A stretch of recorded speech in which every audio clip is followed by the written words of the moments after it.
사도신경으로 우리 신앙 고백하겠습니다. 나는 전능하신 아버지 하나님 천지 창조주를 믿습니다. 나는 그의 유일하신 아들 우리 주 예수 그리스도를 믿습니다. 그는 성령으로 잉태되어 동정녀 마리아에게서 나시고 본디오 빌라도에게 고난을 받아 십자가에 못 박혀 죽으시고 장사된 지 사흘 만에 죽은 자 가운데서 다시 살아나셨으며 하늘에 오르시어 전능하신 아버지 하나님 우편에 앉아 계시다가 거기로부터 살아있는 자와 죽은 자를 심판하러 오십니다. 나는 성령을 믿으며 거룩한 공교회와 성도의 교제와 죄를 용서받는 것과 몸의 부활과 영생을 믿습니다. 아멘. 찬송가 276장.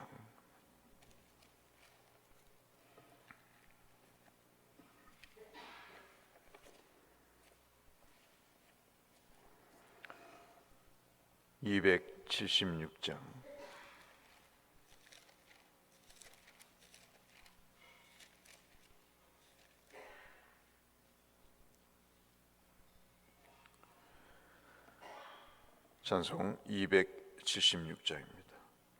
아버지여 죄인을 용납하여 주시고 예수님의 이름으로 구원하여 주소서. 아버지를 떠나 산지 벌써 오래 되었고 험한 길을 고난 몸이 이제 돌아옵니다. 전에 하던 헛된 일을 애통하게 여기고 겸손하게 엎드려서 용서하심 빕니다. 은혜 감당 못하오나 회개하는 영혼과 나의 악한 육신까지 감히 드리옵니다. 나의 죄를 사하시려 주님 죽으셨으니 그 공로를 의지하여 주만 의지합니다. 아버지여 용납하사 나를 품어 주시고 주의 사랑 품 안에서 길이 살게 하소서.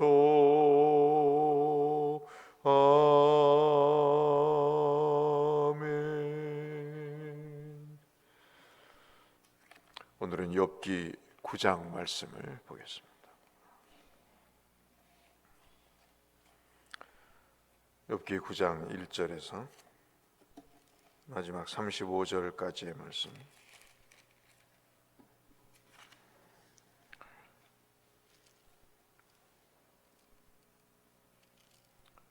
욥기 9장 1절에서 마지막 35절 역시 한 절씩 교독해 보겠습니다. 욥이 대답하여 이르되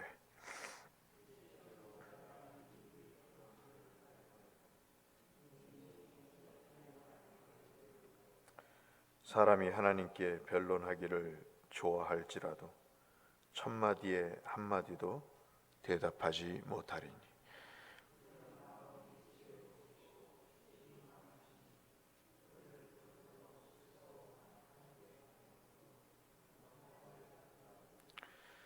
그가 진노하심으로 산을 무너뜨리시며 옮기실지라도 산이 깨닫지 못하며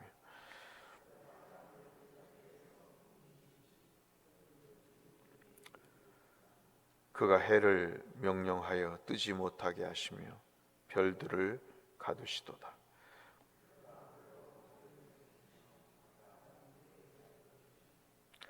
북두성과 삼성과 묘성과 남방의 밀실을 만드셨으며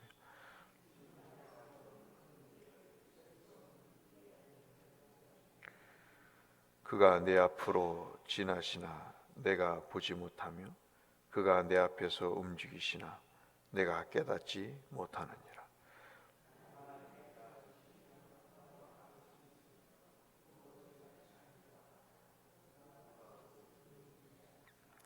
하나님이 진노를 돌이키지 아니하시나니 라합을 돕는 자들이 그 밑에 굴복하겠거든.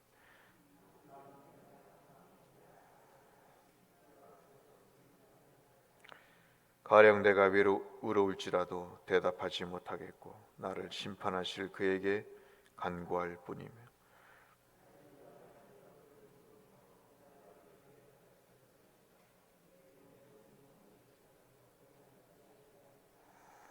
그가 폭풍으로 나를 치시고 까닭없이 내 상처를 깊게 하시며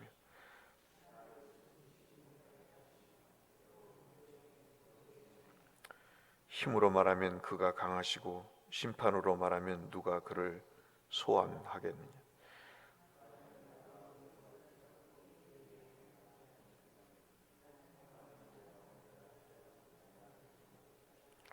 나는 온전하다마는 내가 나를 돌아보지 아니하고 내 생명을 천히 여기는구나.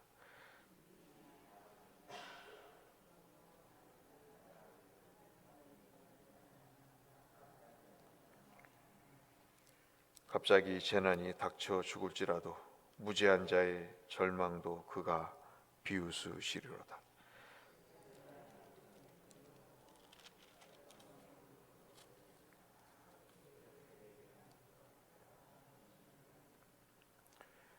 나의 날이 경주자보다 빨리 사라져 버리니 복을 볼 수 없구나.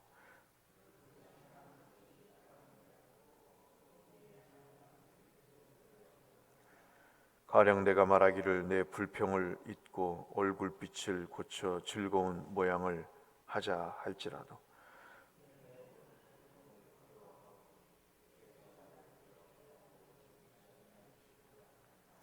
내가 정죄하심을 당할진대 어찌 헛되이 수고하리이까.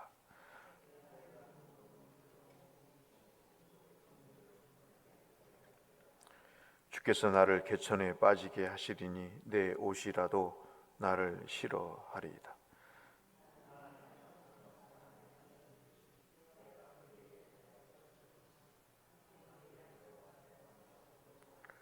우리 사이에 손을 얹을 판결자도 없구나.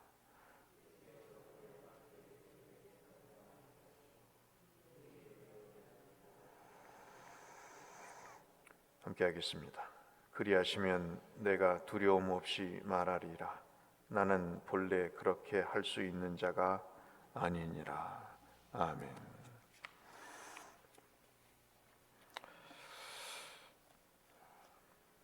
구장 말씀은 욥기 중에서 가장 어려운 말씀입니다. 이 말씀은 어제 빌닷이 공격한, 지적한 그 잘못이라고 이야기하는 내용에 대해서 욥이 답변을 하는 장면입니다. 빌닷이 욥을 얘기했던 것은, 공격했던 것은 하나님은 정의로우신 집행자다. 하나님이 아무런 이유 없이 너에게 그런 고난을 줄 수 있겠느냐?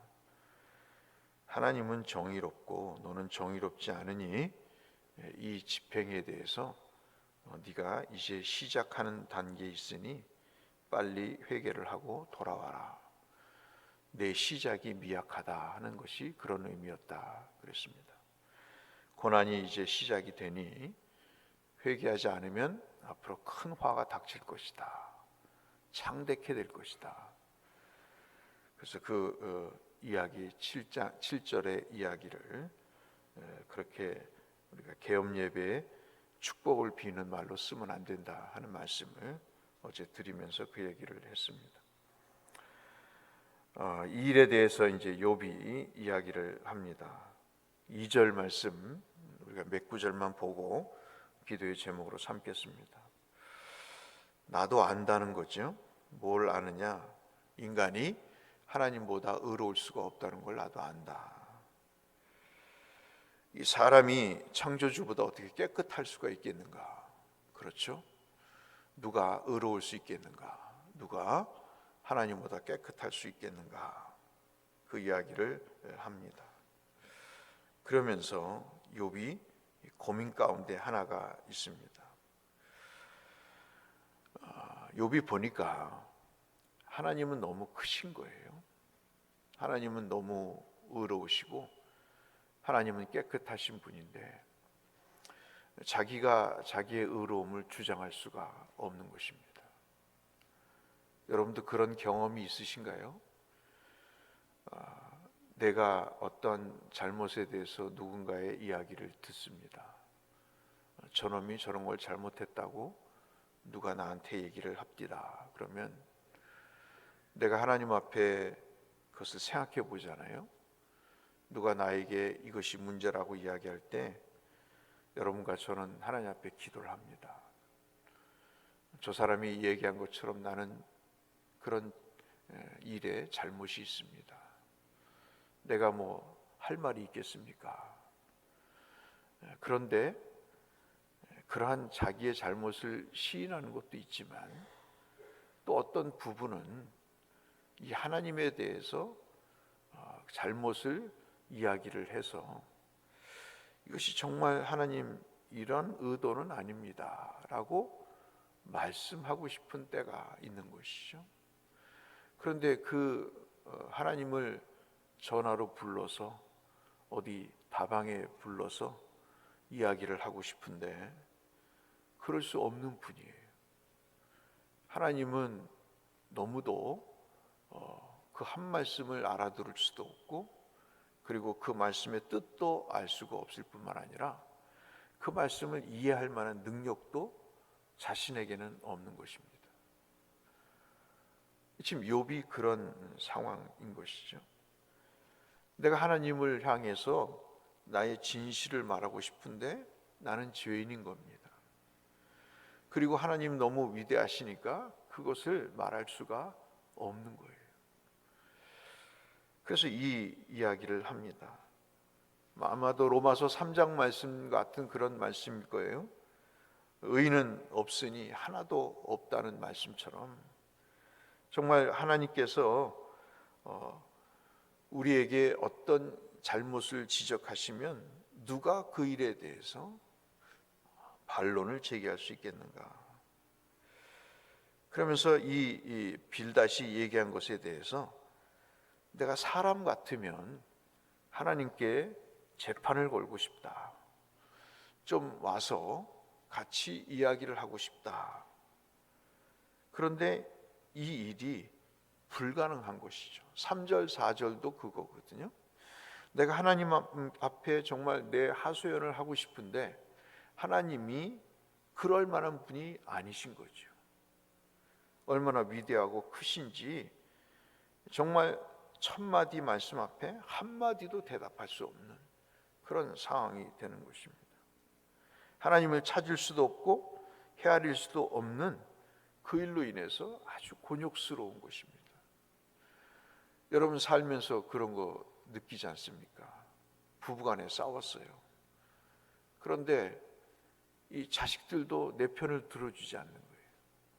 어디 이야기를 해도 하소연할 데가 없는 것입니다. 10절이 그런 말씀이에요. 하나님은 우리가 측량할 수 없는 큰 일을 하시고 헤아릴 수 없는 일을 하시는 분이십니다. 기이한 일을 행하시는 분이시고 사랑과 지혜가 풍성하신 것. 사도 바울이 말한 대로 깊도다 하나님의 지혜요 풍요로우신 하나님의 뜻을 누가 알 수 있겠는가 하듯이 이렇게 정말 빌닷이 공격해 오는데 그 일에 대해서 내가 저 사람에게 묻고 싶지는 않다는 거예요. 빌닷에게 자식이 네가 잘못해서 자식도 잘못해서 그 꼴을 당하는 거니까 너는 달게 받아야 된다. 그렇게 정말 그 빌닷이 욥을 향해 표현했듯이 저급한 사람, 그 사람하고 이야기하고 싶지는 않은 거예요. 왜 이런 무고한 공격을 해오시는 하나님에 대해서 내가 묻고 싶은 건데 그 하나님께 물을 수가 없는 거예요. 여러분 하나님께 전화하셔서 하나님을 스타벅스에 불러내실 수 있나요? 하나님을 배고프게 잠깐 들리실까요? 해서 얘기할 수 있나요? 하나님 왜 그러셨습니까? 왜 이러한 감당할 수 없는 일을 하십니까? 라고 이야기할 수가 없는 거예요. 그 마음에는 뭐가 있냐면 하나님이 정말 정의로우신 분이십니까? 하나님 정말 의로우신 분이세요? 라고 묻고 싶은 거예요. 왜냐하면 우리 모두가 알다시피 하나님도 인정하시다시피 욥이 엘리바스나 빌닷이라는 사람의 그 평가나 지적대로 이 사람이 무슨 죄를 지어서 이런 고난을 지금 당하고 있는 것이 아니거든요. 그러니까는 하나님께 묻고 싶은 거예요. 그런 때가 있어요. 사람에게 묻고 사람을 만나서 사정을 하고 사람에게 왜 그랬냐 저랬느냐 이야기하고 싶어도 이제는 지친 거예요. 그러고 싶지 않은 거예요. 하나님 앞에 묻는 것이 필요한데 그렇게 할 수가 없는 것입니다. 11절로 14절 우리가 봤듯이 하나님이 곁을 지나가도 볼 수가 없는 거예요. 그분이 내 앞에서 걸으신다고 해도 내가 그분이 걸어가시는지를 알 수가 없는 겁니다. 그분이 가져가시는데 왜 가져가냐고 도로 찾을 수도 없는 것입니다. 누가 감히 그 앞에서 하나님 왜 그러십니까? 라고 이야기할 수도 없는 그런 상황입니다. 세상의 혼돈과 악의 세력을 대표하는 그 바다의 괴물도 하나님이 컨트롤 하시는 분이신데 어찌 내가 그분에게 한마디 대답을 할 수 있겠는가? 어떻게 말대꾸를 할 수 있겠는가? 하는 이야기를 하고 있습니다. 하나의 방법이 있는데 그래서 그가 찾은 것이 15절 말씀입니다. 저와 여러분이 적용할 필요가 있는 거죠. 하나님께 비는 겁니다. 하나님께 기도하는 것이죠. 그분께 기도할 수밖에 없는 것입니다. 비록 내가 옳다 해도 감히 대답할 수가 없습니다. 다만 나로서 할 수 있는 일은 나를 심판하시는 그분께 은총을 구하는 것뿐입니다. 이게 정말 인간적인 이야기일 거예요. 이게 솔직한 이야기일 겁니다. 하나님이 이런 고난을 주신 데는 뜻이 있겠죠. 나를 치신 것은 이런 의도가 있겠죠. 그러나 하나님 그 가운데서도 주님 긍휼을 잃지 말아 달라고. 이사야 선지자가 이사야에서 이야기를 한 대로 심판을 행하시지만 하나님 긍휼을 잃지 말아 달라고. 하나님이 치시면 맞아야지요. 그러나 하나님 긍휼을 잃지 마시옵소서. 그렇게 이야기를 합니다. 마지막 우리가 볼 내용이 19절 말씀입니다. 괴로움은 점점 더해갑니다. 그래서 하나님과 이야기를 좀 하고 싶은 거예요. 그래서 무슨 재판을 열고 싶은 거죠. 우리가 세상에서 그러잖아요. 억울한 일을 당하면 법정으로 가져갑니다. 명예훼손에 고소도 하고 고소해서 법적인 심판을 받습니다. 너 무슨 근거로 그런 이야기를 하느냐? 라고 손해배상을 청구할 수도 있겠죠. 욥이 당하는 고난을 친구들이 그 죄가 있기 때문에 그렇다고 하니, 그러면 그 일에 대해서 변론을 하자고 얘기하듯 하나님께 재판을 걸고 싶어도 그러지를 못한다 하는 것이 지금 욥의 내용입니다. 그러면서 중요한 마지막 이야기를 합니다. 이것이 오늘 욥기의 핵심입니다. 32절 33절의 말씀. 그가 이야기를 하죠. 그분께 말할 수 있으면 좋으련만, 법정에서 논쟁을 끝낼 수 있으면 좋으련만. 그러나 하나님을 그렇게 법정으로 불러낼 수 없으니 이 딱한 사정을 들어줄 수 있는 중보자가 없구나. 이게 바로 욥기에서 가장 중요한 내용입니다. 하나님의 뜻을 깨닫게 해줄 수 있는 분, 예수 그리스도죠. 그분이 승천하신 다음에 성령을 우리에게 보내주셔서 그분이 우리를 깨닫게 하시고 알게 하셨습니다. 그래서 주일날 설교에 말씀드린 대로 기도는 경건의 훈련이 아니라 육적인 삶으로 사는 것이 아닌 성령의 사람이 되기 위해서 기도가 필요하다 하는 말씀을 여러분에게 드린 것입니다. 그 하나님이 깨닫게 하시는 거죠. 그래서 내게는 중보자가 필요하는구나. 하나님과 나 사이를 판결해 줄 수 있는 분이 있으면 좋겠다. 이것이 욥기에서 이야기하는 굉장히 중요한 내용입니다. 오늘 말씀을 통해서 욥은 자기의 사정, 자기의 속사정을 해결해 주실 분을 찾고 있는 것입니다. 이것이 진짜 신앙인 것이죠. 알 수 없는 하나님, 만날 수 없는 하나님, 그 하나님께 오직 은총으로 기도로 다가가고 그 기도를 통해서 하나님이 내 문제를 해결해 주시기를 바라는 그러한 중보자를 간구하는 내용이 오늘 9장입니다. 욥은 그리스도를 몰랐겠죠? 우리는 알고 있지 않습니까? 그러니 하나님이 의로우신 분이니 은총을 주시기를, 이 문제를 해결해 주시기를 하나님 앞에 구하는 욥의 신앙의 모습처럼 우리도 하나님 예수 그리스도를 갈급하면서 간구하면서 그분에게 모든 것을, 어려움을, 견디기 힘든 현실을 맡겨 가실 때 주님이 해결해 주시고 주님이 어려움을 이겨낼 수 있게 해 주실 것입니다.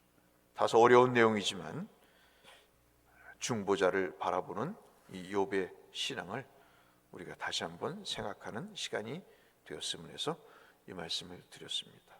그리스도께서 우리를 위해 죽으셨듯이 그리스도께서 우리의 삶에 나타나셔서 모든 문제를 해결하시고 소망이 되심을 우리가 굳게 믿고 오늘도 그 주님을 바라보며 사시는 저와 여러분이 되시기를 주의 이름으로 축원합니다.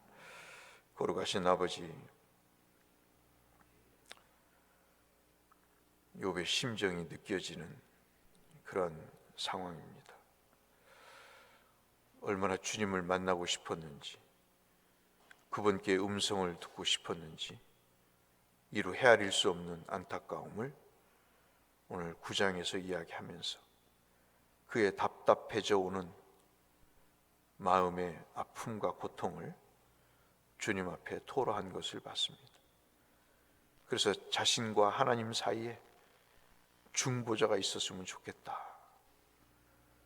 인간은 그렇게 철딱선이 없는 소리를 하고 있으니 하나님 이것을 버선목이라도 뒤집어 봐서 보일 수 있는 그러한 누군가 있으면 좋겠다고 애통해했던 욥의 믿음을 보면서 오늘도 주님 앞에 간구하고 우리의 모든 인생의 문제를 해결하실 주님 앞에, 그 중보자 하나님 앞에 더 가까이 가는 우리가 되게 하여 주옵소서. 예수님 이름으로 기도 올리옵나이다. 하늘에 계신 우리 아버지, 아버지의 이름을 거룩하게 하시며 아버지의 나라가 오게 하시며 아버지의 뜻이 하늘에서와 같이 땅에서도 이루어지게 하소서. 오늘 우리의 일용할 양식을 주시고 우리가 우리에게 잘못한 사람을 용서하여 준 것 같이 죄를 용서하여 주시고 우리를 시험에 빠지지 않게 하시고 악에서 구하소서. 나라와 권능과 영광 영원히 아버지의 것입니다. 아멘.